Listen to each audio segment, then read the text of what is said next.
नमस्कार दोस्तों, आपका बहुत बहुत स्वागत है आपके खास चैनल रेडिट में। आज मैं लेकर आपके सामने monetary economics institutions theory and policy by Suraj Bhan Gupta अर्थात सूरज बी गुप्ता द्वारा लिखित है, एस चांद द्वारा पब्लिश्ड है। जी हाँ दोस्तों, अगर आप यूजीसी नेट की प्रिपरेशन कर रहे हैं या आप मास्टरी कर रहे हैं इकोनॉमिक्स में, तो मॉनेटरी इकोनॉमिक्स की आपको थोड़ी सी नॉलेज ज़रूर होगी और थोड़ी सी आपको और ज़्यादा गेन करनी होगी। तो उसी लिए जो सूरज बी गुप्ता जी की बुक है, काफ़ी फेमस है, आज इसका रिव्यू करेंगे और देखेंगे मॉनेटरी इकोनॉमिक्स में कितना दम है इस बुक में, और लास्ट में देंगे इसको रेटिंग 5 में से। चलिए शुरू करते हैं। सबसे पहले बात कर लेते हैं इसके प्राइस टैग की। तो प्राइस टैग की अगर हम बात करें, 350 रुपये इसका एमआरपी आपको देखने को मिलता है। बात करें इसमें नंबर ऑफ पेजेस की, तो इसमें आपको कुल 460 नंबर ऑफ पेजेस आपको इसमें देखने को मिलते हैं।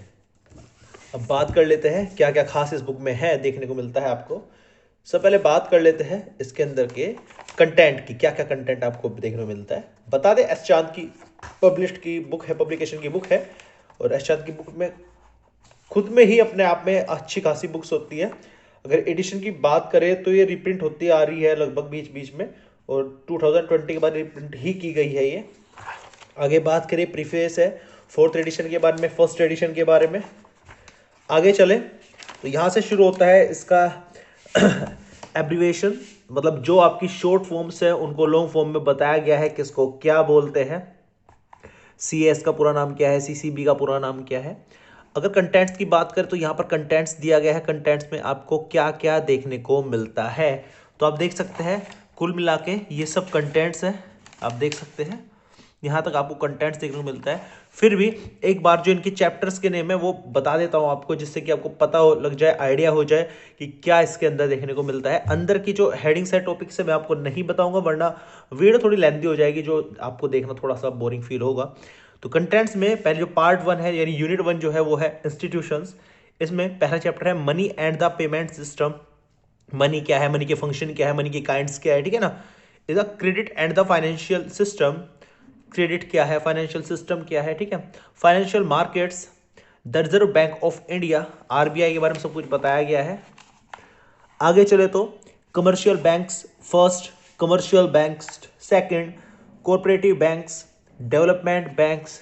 इसके बाद non bank finance intermediaries, unregulated credit markets. इस बार यूनिट 2 स्टार्ट होता है। यूनिट 2 में आपको थ्योरी देखने को मिलती है, the demand of money, money and prices, money interest and income, inflation, theory of money supply, the supply of credit and it's allocation, interest rates. Part 3 में आपको पॉलिसीज देखने को मिलते हैं, जिसके अंदर goals, targets and indicators, instruments of control, monetary credit policy of the reserve bank of India. आगे चले तो आगे जब चैप्टर फिनिश हो जाएंगे, सारे टॉपिक फिनिश हो जाएंगे, तो आपको अपेंडिक्स देखने को मिलते हैं। अपेंडिक्स ए में आपको the QTM, monetary velocity and the commodity market. Appendix B में the real balance effect. Appendix C में आपको monetary transmission mechanism. Appendix D में आपको इन्फ्लेटरी एक्सप्रेशन। अपेंडिक्स ई में आपको the Phillips curve expression and the other factors. Appendix F में आपको Chakravarty committee recommendations. Appendix G में आपको M1 और M2 M3। अपेंडिक्स एच में आपको न्यू फाइनेंशियल डेवलपमेंट्स, फिर आपको रेफरेंसेस और फिर आपको इंडेक्स देखने को मिलते हैं। तो ये तो कंटेंट थे, क्या क्या कंटेंट इसमें आपको देखने को मिलता है। बात कर लेते हैं जो चैप्टर का पैटर्न है वो किस प्रकार का है, चैप्टर में आपको क्या क्या देखने को मिलता है। जैसे यूनिट 1 है आपका इंस्टीट्यूशंस, इसमें आपको क्या क्या देखने को मिलता है। जैसे आप इंस्टीट्यूशन के बारे में पढ़ेंगे, चैप्टर 1 आता है money and the payment system. जो प्रिंटिंग क्वालिटी है जस्ट ओके है, हम बिल्कुल ओसम नहीं कह सकते, लेकिन समझ में आ रही है, अच्छी खासी है। पेज क्वालिटी भी अच्छी है यहाँ पर। आगे चलेंगे, पैराग्राफ वाइज चीज़ें समझाई गई है। पैराग्राफ थोड़ा लेंथ में बड़े दे दिए गए हैं चीज़ों को और ज़्यादा क्लियर करने के लिए। पॉइंट वाइज चीज़ें बहुत कम समझाई गई है, सॉरी। आगे चले तो आप देख सकते हैं बीच बीच में आपको फॉर्मूलाज देखने को मिलते हैं, उनके जो मीनिंग है वो आपको देखने को मिलते हैं।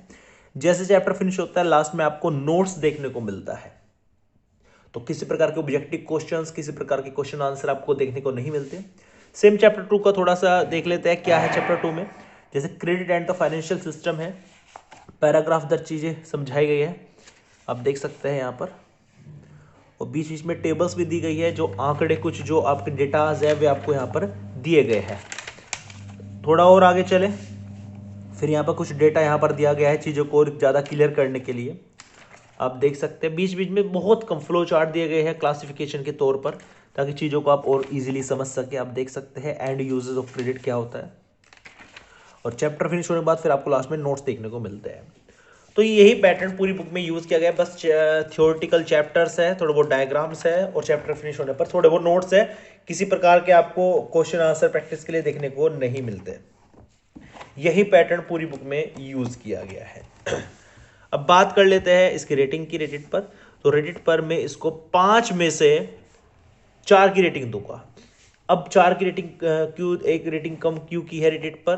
तो रीजन साफ है, एक रेटिंग कट की है क्योंकि इसके अंदर 2 कमियां मुझे खास दिखाई दी। पहली जो कमी है वो ये है कि इसके अंदर थ्योरी ही थ्योरी भरी पड़ी है। इंटरेस्टिंग वे में चीज़ों को प्रेजेंट नहीं किया गया है, पॉइंट वाइज नहीं बताया गया है, बस बड़े बड़े पैराग्राफ के तौर पर चीज़ों को डिवाइड किया गया है। लैंग्वेज ठीक ठाक है, जिस के ज़्यादा ईजी भी नहीं कह सकते। दूसरी कमी लगी, चैप्टर के लास्ट में आपको किसी प्रकार क्वेश्चन आंसर, किसी प्रकार के ऑब्जेक्टिव क्वेश्चन देखने को नहीं मिलते। इसकी सेकंड कमी है। तो ओवरऑल 5 में से 4 रेटिंग की खरीदारी पुस्तक है। उम्मीद करता हूँ वीडियो आपको अच्छी लगेगी। वीडियो अच्छी लगी प्लीज लाइक कर देना और चैनल को सब्सक्राइब जरूर कर देना, ताकि इस प्रकार के बुक रिव्यू का वीडियो हम आपके लिए लेकर आते रहे। Thank you so much for watching this video.